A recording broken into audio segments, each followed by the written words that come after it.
As we say, last but not least is Professor Frank Salter, a visiting scholar from the University of Sydney in Australia. Now, my focus today will be on Western multiculturalism, with which I'm most familiar. But there's also an Eastern type, and I'm not an expert in that, certainly, but as I understand it, multiculturalism is practiced in Singapore and Malaysia, for example, is a different kettle of fish, as we say in Australia. It's a different matter. One key difference is that Western multiculturalism excludes majorities from the protection of the state. One definition of multiculturalism is group rights protected by the state. So the state steps in and says, look, we're going to protect certain groups, and one would imagine they would say all ethnic groups, but it's not true with multiculturalism. One authority on American multiculturalism, Eric Kaufman, observes that it is asymmetrical. So he defines American and Western multiculturalism as asymmetrical. This creed represses majority group ethnic expression, and that's a strong characteristic of Western multiculturalism, that the majority, the core ethnic group of those countries, is not considered to be a protected group. Now, the effect is to leave the ethnic majority vulnerable to subordination. Indeed, Western multiculturalism has as its basis the unilateral demobilisation of majorities and the simultaneous mobilisation of minority consciousness. It's asymmetrical. It does different things for minorities and majorities. Now, evidence for this is the undemocratic nature of Western multiculturalism. I know that's a strong word, but I mean it precisely. Undemocratic nature of Western multicultural practice. In my own country, Australia, for example, multiculturalism was introduced by political elites without ever asking the people's permission in elections or a referendum. It was brought in as an administrative series of acts. There was a conscious strategy to circumvent democratic choice, and this is quite common throughout the Western world. Now, this undemocratic character is understandable, actually, because Western multiculturalism facilitates mass immigration that is displacing many Western populations. It's happening very rapidly. The wholesale displacement of Western populations from majority to minority status.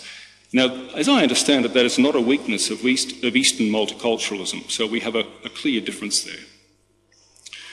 There are also multiple humanitarian costs, and that will be the core of my paper today.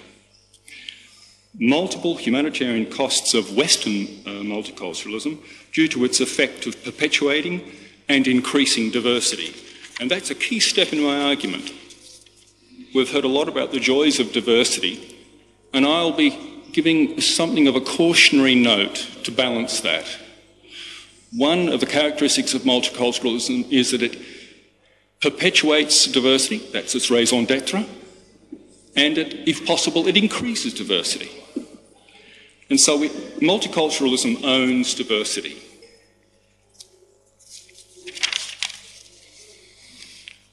Let's consider, I think I have 6 costs, humanitarian costs of diversity and therefore of multiculturalism. The first is trust. Ethnic diversity systematically decreases solidarity and trust. The best known study of this is by Harvard professor Robert D. Putnam. His study of 30,000, this is a massive study, less than 10 years ago, of 30,000 Americans from 40 different communities and social settings, found that rising diversity lowers general social trust, not only of other ethnic groups, but of one's own. For example, of political leaders and the local shopkeeper. Putnam found that as diversity increases, for example, due to immigration, altruism and community cooperation decline. Research in Australia has confirmed this. The second humanitarian cost is welfare rights.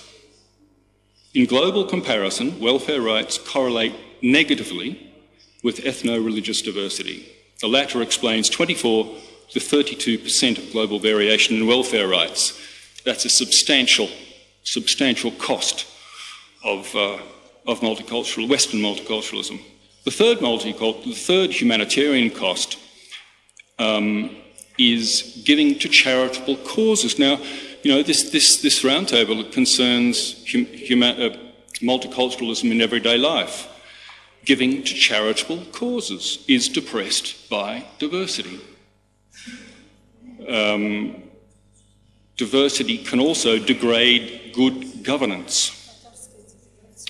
One cross-national study found that ethnic diversity correlates negatively with institutional efficiency, political stability, bureaucratic efficiency, but it correlates positively with something. Thank heavens we have a relief. It correlates positively with corruption. A fifth humanitarian cost of Western multiculturalism is foreign aid. Diversity kills foreign aid. Listen to this statistic.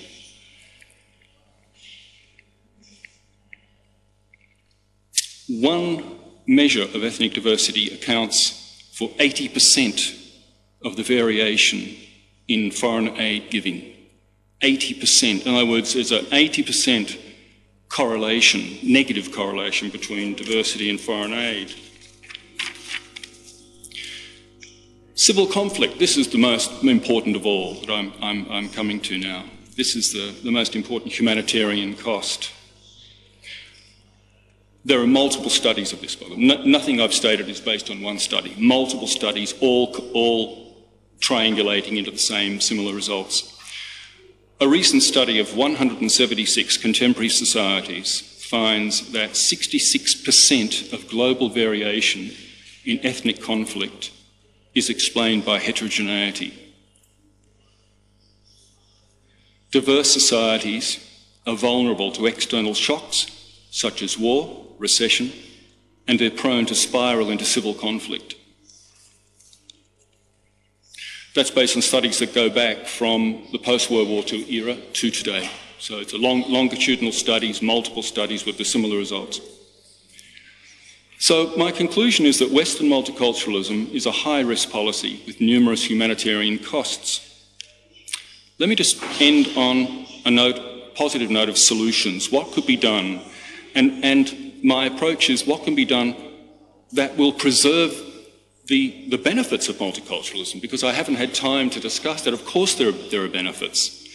They should be preserved if possible.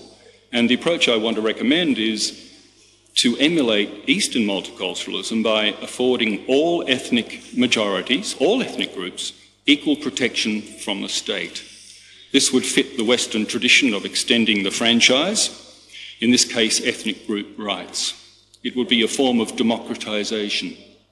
The principle should be that all ethnic groups, or none, should be protected against ethnic defamation.